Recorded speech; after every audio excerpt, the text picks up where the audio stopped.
2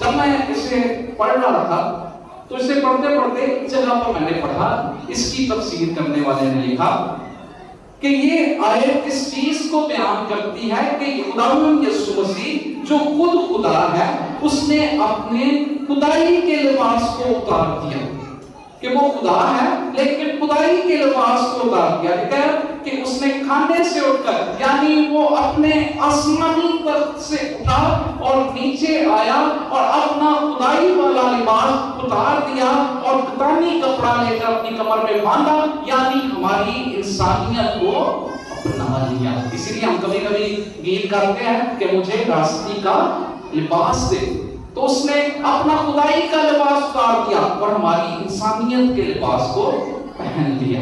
اور پھر کیا کرنا شروع کیا؟ لکھا ہے کہ باسن میں پانی ڈال کر شاگردوں کے پاؤں دھوئے، یعنی اس نے اپنے خون سے ہمارے گناہوں کو دھونا شروع کر دیا۔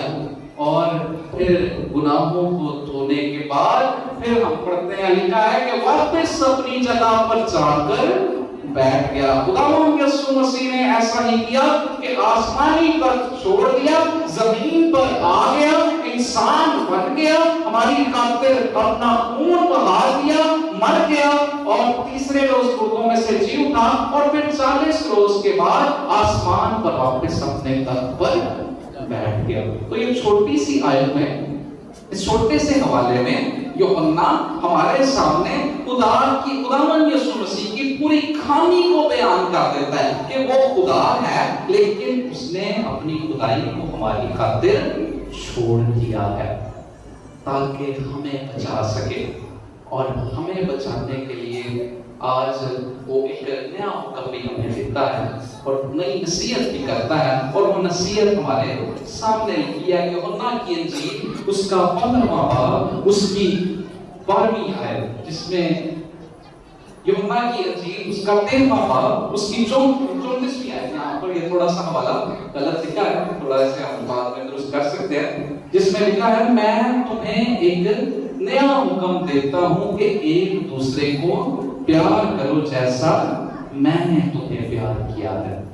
تو نیا حکم آپ دے دیتا ہے، جس طرح نے کہا نصیحت کرتا ہے، یہ نصیحت ہے اس کی ہمارے لیے کہ ہم ایک دوسرے سے پیار کریں، برادرانہ الفت رکھیں، اور برادرانہ الفت دکھانے کے لیے پاؤں بھی دھوتا ہے اور چاہتا ہے کہ ہم بھی ایک دوسرے کے پاؤں دھویا کریں۔ اس لیے آج میں جس طرح اس نے کہا کہ میں نمونہ دیتا ہوں، آج میں آپ کے سامنے ایک مثال دوں گا، آپ کو مثال دوں گا کہ میں اپنے ان بھائیوں کے پاؤں دھوں گا، ان کے پاؤں دھو کر ان کے پاؤں چوموں گا، اور پھر آپ نے اپنے گھر جا کر ایک دوسرے کے پاؤں کو دھونا ہے تاکہ خداوند کی وہ الفت، خداوند کی وہ محبت جو اس نے اپنے اس قربانی کے وسیلہ سے اپنے کانوں میں ڈالی ہے، وہی محبت، وہی الفت آپ بھی ایک دوسرے کے ساتھ بانٹ سکیں کہ جیسا میں نے پیار کیا ہے تم بھی ویسا ہی پیار کرو۔ تو اس لیے تمام حضرات، مرد اور عورتیں، آپ گھر جا کر ایک دوسرے کے پاؤں دھوئے، بہن بھائی ایک دوسرے کے اور میاں بیوی ایک دوسرے کے پاؤں دھوئے۔ یہ ٹاسک ہے، یہ ہوم ورک ہے، اور یہ جان کر کرنا بھی ہے، کیونکہ کل میں پھر آنا ہے تو میں پوچھنا ہے آ کے کہ کتنا کیتا ہے، تو یہ ٹاسک آپ نے کرنا ہے اپنے گھر جا کر، اور یہ ٹاسک آپ سے وہ تمام جو جھوٹی ہم نے انا بنا لی ہے اپنی ایک دوسرے کے سامنے، اسے ختم کرنے میں مدد کرے گا، اور ایک دوسرے سے پیار اور محبت کے ساتھ رہنے میں ہیلپ کرے گا، ہیلپ فل ہوگا، مددگار ہوگا۔ تو اس لیے یہ ہوم ورک آپ کو دوں گا، جب میں یہاں پر پاؤں دھوتا ہوں تو مجھے دیکھتے ہوئے کچھ سیکھ لو، کہا جا کے ایک دوسرے کی خدمت کرو، پیار کرو ایک دوسرے کے ساتھ، تاکہ خداوند کا پیار تاڈے وچ بھی نظر آئے۔ میں دعا کروں کہ خداوند خدا دا اے پیار جڑا انہیں اساں نال کیتا ہے، اساں انساناں نال دکھایا ہے، وہ پیار اسی ایک دوسرے نال کرنے والے بن سکیے، ایک دوسرے دی زندگی دے وچ دوجیاں دی سہارا بن سکیے۔ ایک دفعہ پہ تانوں کائمہ دیا عید تے باقی یوکرسٹی آئی بہت بہت مبارک ہوئے، اور پھر ایک پتالیاں بجا کے ایک مبارکباد